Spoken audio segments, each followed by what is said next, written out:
अब स्टूडेंट हमारे पास जो बुक में और सिलेबस में एंट्री टेस्ट के जो टॉपिक है वो है फर्मेंटेशन, जिसको हम एनएरोबिक रेस्पिरेशन भी कहते हैं। फर्मेंटेशन का इंट्रोडक्शन जो है पिछले लेक्चर्स में हम अपने कर चुके हैं रेस्पिरेशन वाले में। अब देखें कि हमारे पास जो ग्लाइकोलाइसिस का प्रोसेस कंप्लीट हुआ है उसमें एक लैक्टिक एसिड का मॉलिक्यूल बन चुका है। लैक्टिक एसिड का मॉलिक्यूल कैसे होता है?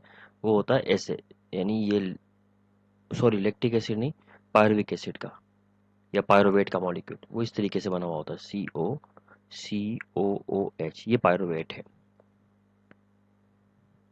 ठीक है, ये पायरुवेट का मॉलिक्यूल है। अच्छा, अब ये पायरुवेट का मॉलिक्यूल है, इट अंडरगो फर्मेंटेशन, और इसकी फर्मेंटेशन दो टाइप की होती है। एक तो फर्मेंटेशन जो इसकी होती है that is called lactic acid fermentation, lactic acid fermentation होती है इसकी। ठीक है,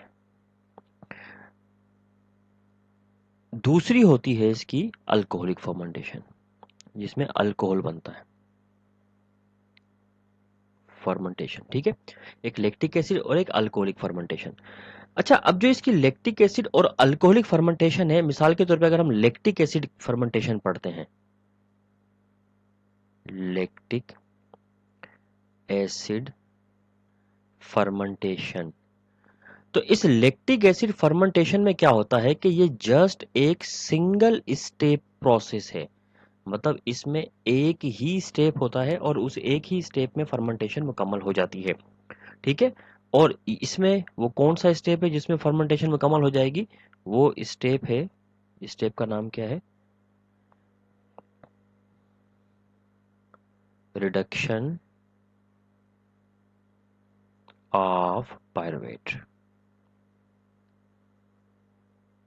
ठीक है, पायरुवेट की रिडक्शन होना।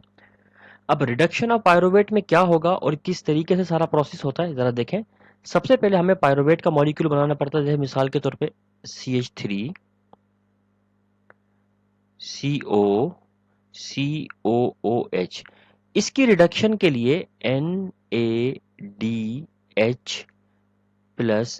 ये मॉलिक्यूल यूज होगा। और जैसे ये मॉलिक्यूल आकर रिएक्ट करेगा तो होगा ये कि इस मॉलिक्यूल में जो दो हाइड्रोजन है, एक हाइड्रोजन रिएक्ट करेगा इस कार्बन के साथ, जबकि दूसरा हाइड्रोजन रिएक्ट करेगा इस ऑक्सीजन के साथ। ठीक है, और रिजल्टेंट जो मॉलिक्यूल बन जाएगा वो बनेगा CH3CHOOH।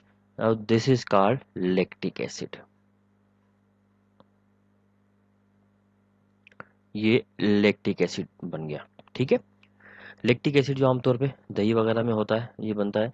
तो ये लैक्टिक एसिड की फर्मेंटेशन, देखिए एक ही स्टेप में लैक्टिक एसिड की फर्मेंटेशन हो गई। हमारे बॉडी में भी इन दोनों फर्मेंटेशन में से एक फर्मेंटेशन लैक्टिक एसिड की ही फर्मेंटेशन होती है, और ये हमारे आमतौर पर मसल्स में होती है। और लैक्टिक एसिड की फर्मेंटेशन की वजह से जो लैक्टिक एसिड हमारे मसल्स में बनता है, ये कब बनता है? जब हमारे मसल्स में अचानक से एनर्जी की डिमांड बढ़ जाए, तो हमारे मसल जो होते हैं एरोबिक के साथ साथ एन एरोबिक रेस्पिरेशन भी स्टार्ट कर देते हैं ताकि एनर्जी की नीड को पूरा कर सके, जिसके रिजल्ट में लैक्टिक एसिड बनना शुरू हो जाता है और लैक्टिक एसिड मेटाबोलाइज नहीं हो पाता हमारे मसल्स में। अब ये मेटाबोलाइज नहीं हो पाएगा तो डेफिनेटली ये वहां पर एक्यूमुलेट करता है, और जब ये लैक्टिक एसिड हमारे मसल्स में एक्यूमुलेट करना शुरू हो जाता है तो इसकी वजह से हमारे मसल्स की जो कॉन्ट्रैक्शन की एबिलिटी होती है वो कम होना शुरू हो जाती है। इसी को हम मसल फटीग या थकावट कहते हैं। ठीक है, और फिर ये बाद में जब आप आराम करते हैं, ऑक्सीजन आपको मिलता है, तो फिर आहिस्ता आहिस्ता ये सेट हो जाती है, फिर ऐसा कोई सा बड़ा इशू नहीं होता इसका। तो ये लैक्टिक एसिड है। अब हम डिस्कस करेंगे अल्कोहलिक फर्मेंटेशन।